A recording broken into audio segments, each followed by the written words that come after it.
फैसलाबाद अदालत ने पीटीआई के लोगों को जो सज़ाएं सुनाई हैं उसमें तकरीबन अपोजिशन सारी जो है सज़ाओं में जो है वो फारग हो चुकी है। ये हम आपको बताएंगे। और उसके अलावा कायदे आज़म यूनिवर्सिटी उसमें जो तलबा का मामला है उसकी अपडेट जो है वो भी हम आपको बताते हैं।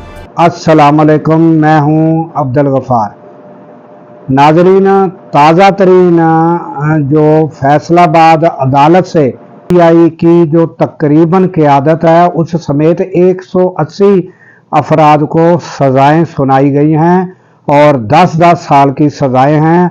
और नाज़रीन, जो अपोजिशन है यानी कौमी असम्बली में जो अपोजिशन लीडर उमर अयूब उनको भी सज़ा सुना दी गई।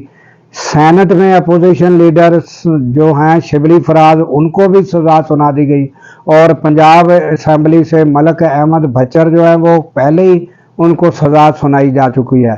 तो तकरीबन जो दूसरे पीटीआई के काफ़ी तादाद में जो हैं ओहदेदारान उनको भी सज़ाएँ सुनाई गई। और इस तरह नाज़रीन 180 अफराद को सज़ाएँ फैसलाबाद अदालत ने 9 मई के केस में सज़ाएँ सुनाई हैं। तो ये ताज़ा तरीन अपडेट है। और नाज़रीन, ये जो एहतजाज का वक़्त आने से पहले ही जो है ये तकरीबन जो बड़ी क़यादत है वो जो है उनको सज़ाएँ सुना दी गई है। अब वो जो है वो अपना बेल कराने के चक्कर में होंगे या एहतजाज के लिए कोशिश होंगे। क्या बनेगा, क्या सूरत-ए-हाल आइंदा पेश होगी, तो वो हम आपके सामने ताज़ा तरीन अपडेट रखते रहेंगे। ये आज की ब्रेकिंग न्यूज़ थी जो हमने आपके सामने रखी है। और उसके अलावा नाज़रीन, आपको गुज़श्ता रोज़ हमने जो कायदे आज़म यूनिवर्सिटी का तलबा का मुतनाज़ा मसला है उसमें तलबा की गिरफ्तारियां अमल में आई थी, तो उनकी अपडेट ये है कि उनको अदालत में पेश किया गया। तो उसमें जो है वकील, बड़े मशहूर वकील हैं रियासत अली आज़ाद, उन्होंने बड़ा अहम किरदार अदा किया। और फिर उन्होंने एक एंकर ने जब उनसे ये सवाल किया कि ये जो मामला है इसको आप ये स्टूडेंटों की गिरफ्तारियां और इसको आप किस तरह देखते हैं, तो उन्होंने जो कुछ कहा ये आप नाजरीन खुद सुन ले। रहमान-ए-रहीम, जैसे आपने सेकंड इंट्रो में आपने बात की कि वहाँ पे बहुत सारी चीज़ें अलेज की गई। अगर ये सूरत हाल है तो स्पेशली यूनिवर्सिटी तो अपनी जगह पे जो वो कर्नल रिटायर्ड जो सिक्योरिटी ऑफिसर है उसका फेलियर है, उसको पहले रिज़ाइन कर देना चाहिए। अगर रिज़ाइन नहीं करता तो यूनिवर्सिटी को उसको निकाल देना चाहिए, वहाँ से फारग कर देना चाहिए। सबसे पहली बुनियादी बात यह कि आपकी सिक्योरिटी ये है कि उसके अंदर ये होता रहे। अब आ जाए दूसरे एस्पेक्ट की तरफ। देखिए, स्टूडेंट्स को कंपेल किया गया, उनसे हॉस्टल खाली करवाए गए। लॉ जो है ना वो बहुत क्लियर है। हमारा जो दीन है उसके अंदर भी एक नोटिस ऑफ प्रोविज़न है, यानी अल्लाह ताला ने भी किसी कौम को उस वक्त तक तबाह बर्बाद नहीं किया जब तक कि उनको नोटिस नहीं दिया, एक पैगंबर नहीं भेजा कि आप सीधे हो जाओ, राय रास्त पे आ जाओ, ईमान ले आओ, अदरवाइज़ तुम्हारे साथ ये कर दिया जाए। ये है नोटिस, ये हमारा दीन कहता है। अब आ जाए अपने लॉ की तरफ। नोटिस के मतलब किसी को आप शौक नहीं दे सकते। आडी अल्ट्रम पार्टम no one can be condemned unheard. जब तक आप उनको नोटिस नहीं देते आप उनको खाली नहीं करवा सकते। मेरा पोजेशन लीगल हो इलीगल हो, दोनों सूरतों में without adopting due course of law आप मुझे उठा के बाहर नहीं फेंक सकते। ये तो है लॉ की बात।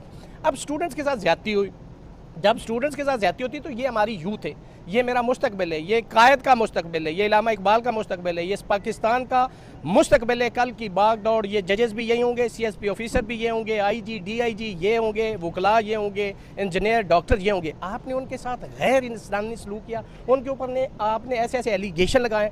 पहले आपने कार्य सरकार में मुदाखलत की, एफआईआर दी। वो चूँकि सारे काबिल ज़मानत थे और इनकी मेलाफाइडी क्या थी कि इन्होंने 506 ज़िमन 2 लगा दिया कि जो नॉन अवेलेबल है, यानी उनको अरेस्ट किया जाए, उनका रिमांड भी मांगा जाए और उनको जुडिशल करवा के जेल भी भेजा जाए। ये बदनीति थी इंतज़ामिया की, पुलिस की। और मैं समझता हूँ कि पुलिस के लिए तो ये वैसे शर्म बात है। उस तफ्तीशी के लिए उसको नौकरी पे नहीं रखना चाहिए जिसने बाद में 382 हर मतलब देखें, डकैती, रॉबरी, ये बड़े हीनियस, सेंसेशनल, ग्रूसम ऑफेंस है, आपने वो ऐड कर दिए। क्या एविडेंस दिया आपके पास? मैं समझता हूँ कि उसके लिए ये पूरी जो ये तारीख है उसके अंदर उसके लिए बहसे शर्म बात है उस तफ्तीशी के लिए, और स्पेशली उसके सीनियर ऑफिसर्स के लिए जिससे उसने पूछ के ये FIR दी है। मेरे तलबा, मेरा फ़ख्र, मेरे स्टूडेंट जिनको कल मैंने कोर्ट में जब बहस की, मैंने ये नहीं कहा कि ये मुल्ज़म है, मैंने कहा रिस्पेक्टेबल स्टूडेंट्स, ठीक है, रिस्पेक्टेबल। उनको मुल्ज़म कहना भी मैं समझता हूँ कि गुनाह है और ज़्यादती, और उनको आपने रस्सियों में बांध के यहाँ अदालतों में पेश किया है। अब हम आज चूँकि बेल में पेश हुए, कल हमने दायर की थी, आज जज साहब ने हमारी बेल पे आर्गूमेंट, चट्ठा साहब, मंदोखेल, ये सारे नौजवान वकला हम सब पेश हुए, आर्गू किया है। इंशाअल्लाह अल्लाह की मदद से हमने तो कल भी कहा था कि ये केस नहीं बनता, ये डिस्चार्जगी का केस है। सेक्शन 63 CRPC में ये है कि अगर कोई ऐसी एविडेंस, प्रूडेंट एविडेंस नहीं है, डेफिशिएंट एविडेंस है, तो मजिस्ट्रेट के पास अख्तियार है कि वो उसको डिस्चार्ज कर सकता है। लेकिन कल ना हुआ अनफॉर्चुनेटली, लेकिन आज मुझे उम्मीद है कि इंशाल्लाह इनकी ज़मानतें भी हो जाएंगी और इंशाल्लाह ये बच्चे बाहर आ जाएंगे। हम इसको यहाँ तक ख़त्म नहीं करेंगे।